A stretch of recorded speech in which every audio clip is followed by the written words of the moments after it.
thing for husbands and wives, and partners, and girlfriends, boyfriends, whatever it is. You're out there in a caravan. What should you make sure that both of those people can do? Oh God, now you sound like Dudley Do-Right. Well, no. What should you be doing? Okay, both people should be able to tow the caravan, number one. Right? So if you're sitting there in the driver's seat and you never towed the van, stop right now, get your ass over to the driver's seat. Start driving. Doesn't matter whether you go slow or whatnot. You need to get a feel for what that's like on the back of the car in case you've got to do it one day. Next thing? Hitching and unhitching of the caravan. Right. Learn how to put the caravan on the car and take it off the car. Anywhere at all. Side of the road, in a car park, in a campsite. Start practicing that. Do it 5 or 6 times, not just one time, and think that you know what you're doing. Third thing, very important. See this?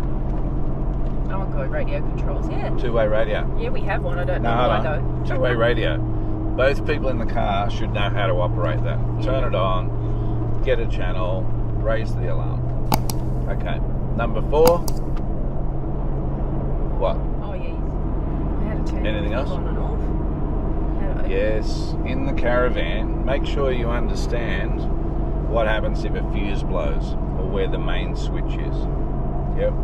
Or how does the solar work? Or how do I put water in the water How do you tanks? turn the hot water system on? How do you fill up the water? How do you attach the hoses at the caravan park? Or how do you put water in if you're not at the caravan park? How do you empty the grey water tank? Oh, how about emptying the toilet? Emptying the toilets. No, don't want to do that. Yes. That's your job. That is a must do.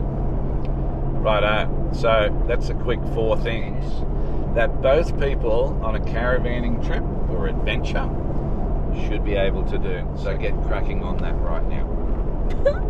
That's it. I like that. And you're going to put a big tick under you and a big fail over here. Tick. He's enjoying his luxury lifestyle in the passenger seat, sleeping, loving life. He may never drive again. This may not be good. Not that great. Crash out and towing. So, anyway. What? Oh, you finally awake, are you? I haven't been sleeping. Yeah, you have. One of life's pleasures, I think. In the passenger seat.